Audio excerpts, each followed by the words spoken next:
Hello everyone, I am Ankur Banerjee, a student of KMIT second year Computer Science.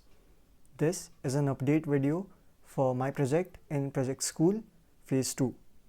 The name of the project is AI-based zero-day attack detection. This is the problem statement, an autonomous AI-based threat detection engine for zero-day attacks. The idea of the project aims to create a real-time zero-day attack detection system in the form of a desktop app. The idea is to build a two-layered attack detection system which helps in the above-mentioned cause. The first layer will be used to detect if the connection is benign or malicious. For this, we will be using a random forest classifier. The second layer will be to detect the type of attack, if it is a known attack or a zero-day attack. For this, we will use multiple LOF models. The system logs or network logs of the system will be taken as input for these machine learning models. The base research paper was a review of machine learning based zero-day attack detection, challenges and future directions by Yang Guo. From this paper, we were able to select the data sets and also select the ML model for the first and second layer. The link is given below. Now, what are zero-day attacks? Zero-day attacks are a type of cyber attack that takes advantage of a vulnerability that is not known or patched by the user. The attacker can use zero-day exploits to gain unauthorized access to sensitive information or systems, steal data, install malware, or take control of targeted systems.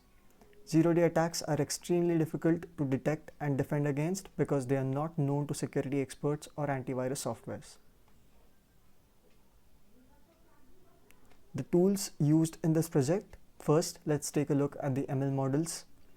There are two layers in this model, each with one layer. The first layer will be the random forest classifier to predict if the connection is benign or malicious. The second layer will consist of multiple local outlier factor models to detect if the attack is a known attack or a zero-day attack. Datasets used are the CIC IDS 2017 and 18. The network log collection tool we are using is CIC Flowmeter. Let's know about these tools a bit more in depth now. Random forest. A random forest classifier is a type of machine learning algorithm used for classification tasks. It creates a forest of decision trees where each tree is trained on a random subset of the training data and makes a prediction.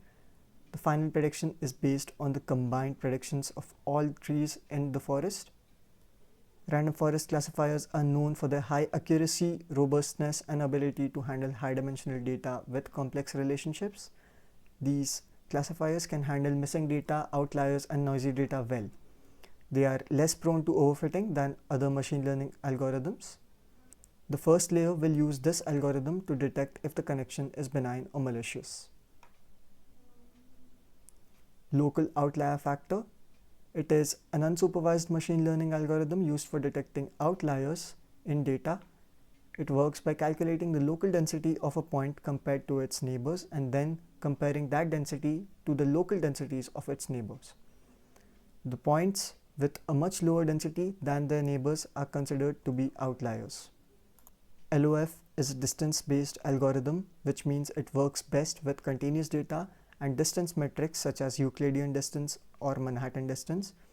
It is a useful algorithm for detecting outliers in high-dimensional data where traditional distance-based methods may not work well.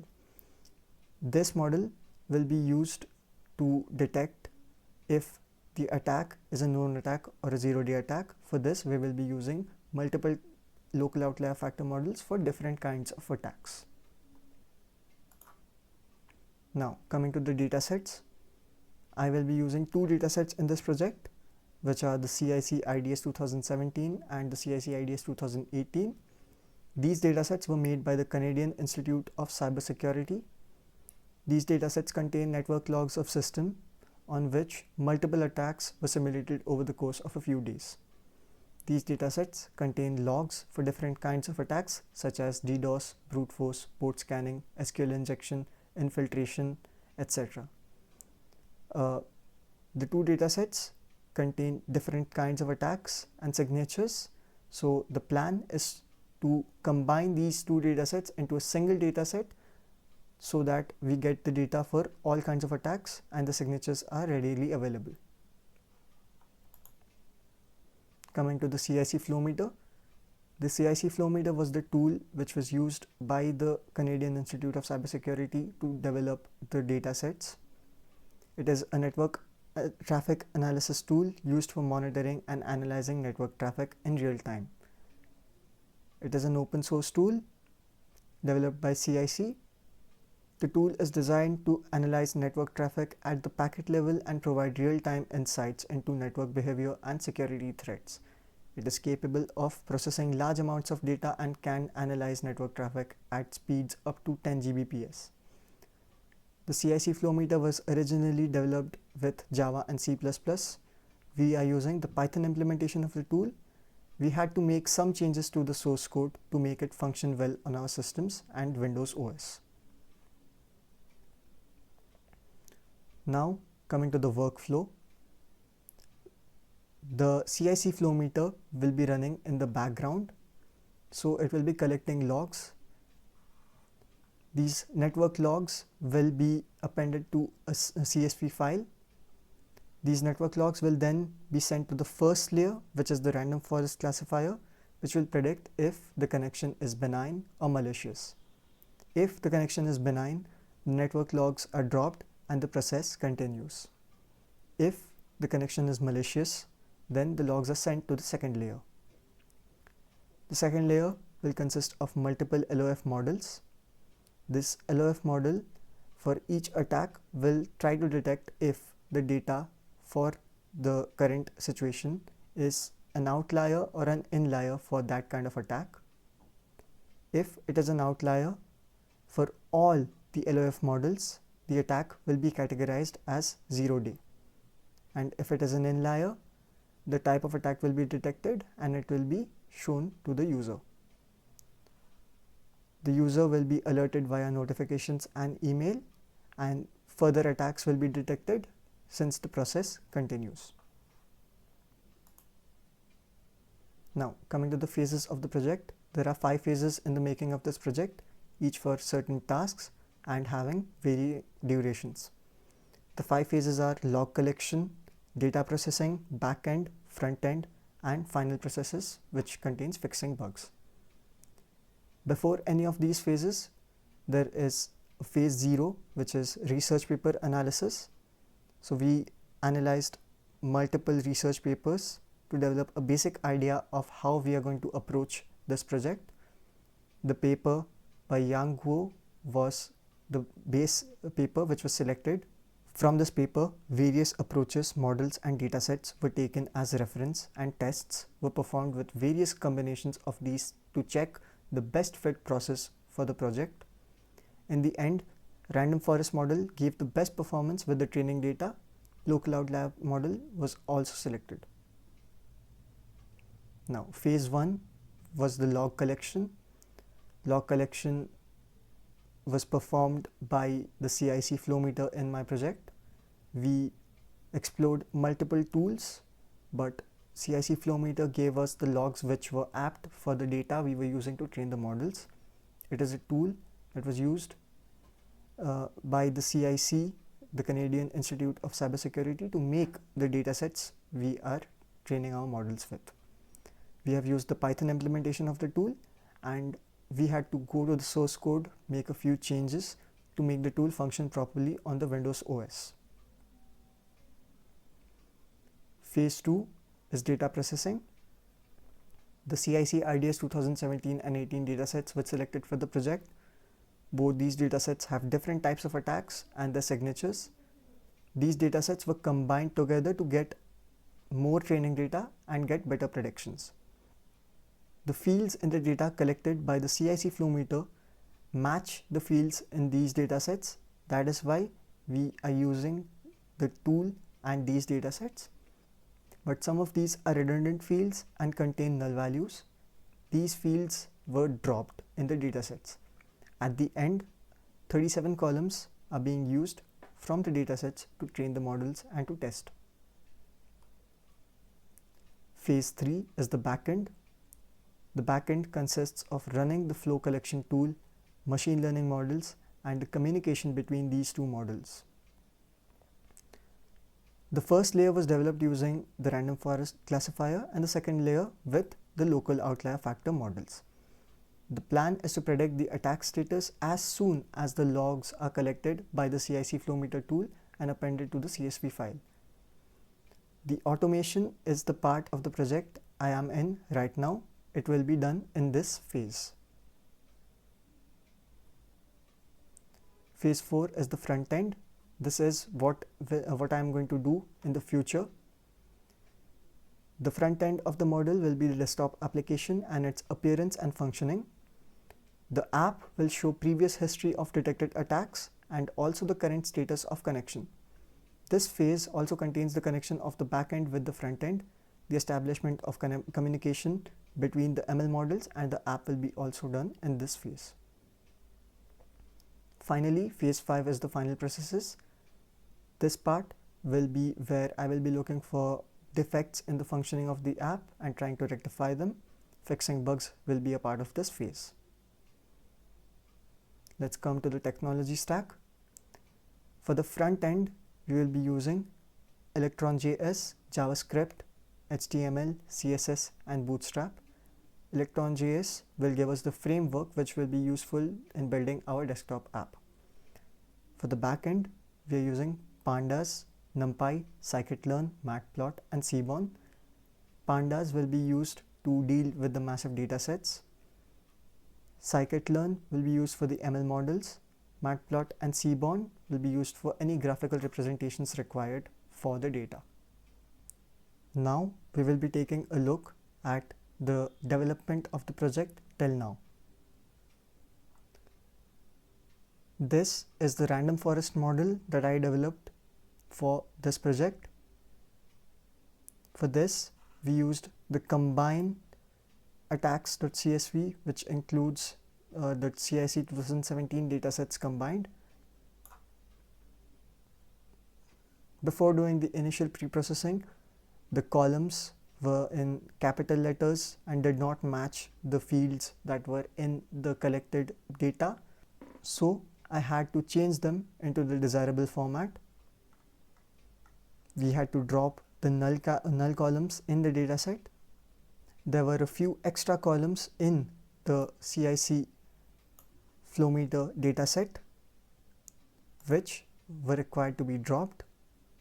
After that, we split the data into X and Y for the input features and the output. The input features would be all the signature data, all the packet data, and the output would be if the connection is benign or malicious. We split the data into an 80-20% ratio. I trained the random forest classifier and it gave me a 99.49% accuracy. When I tested it on the testing data, it gave me 100% accuracy. I saved the model to a pkl file using pickle, which will be used in the automation.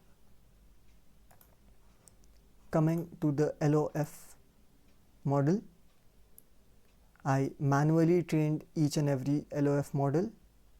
As you can see here, there are 14 different attacks in the 2017 dataset, and I trained 14 different models manually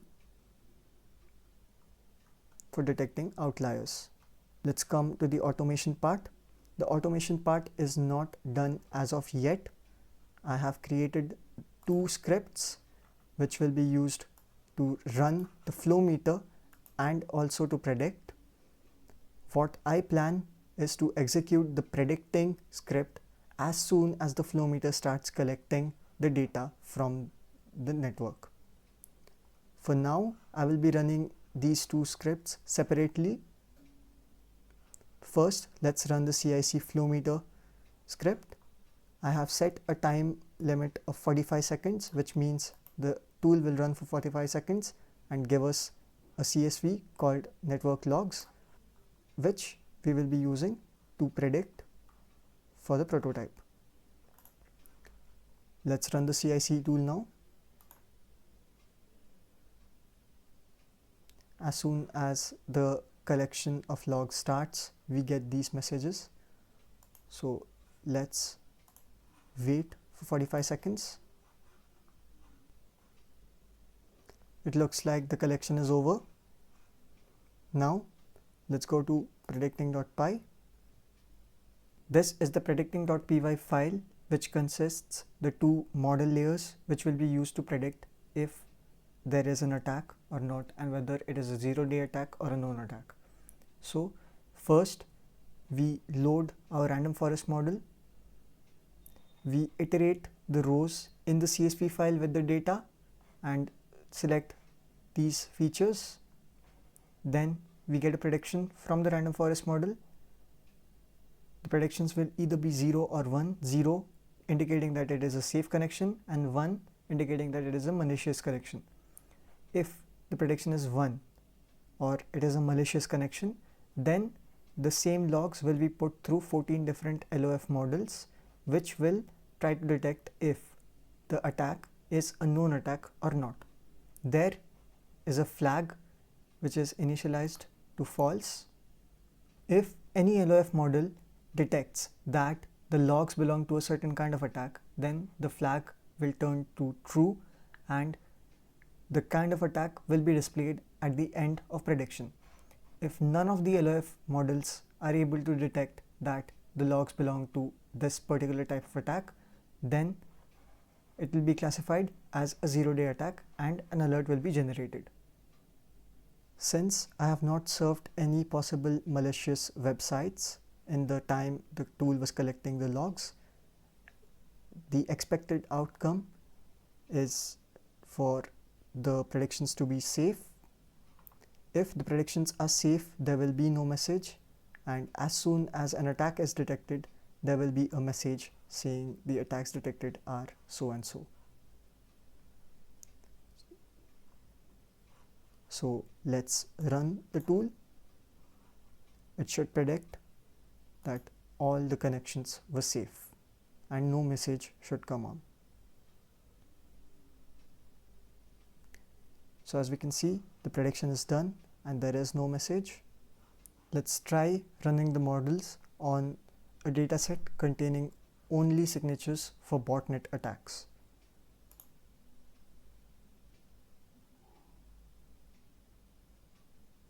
As we can see, the data only connecting bot data signatures is being correctly predicted as botnet attacks. This indicates that the models are working well. In one instance, it also predicted a DOS GoldenEye attack, which indicates that this particular instance might have some signatures similar to that of a DOS GoldenEye. So that is all for this update. Thank you.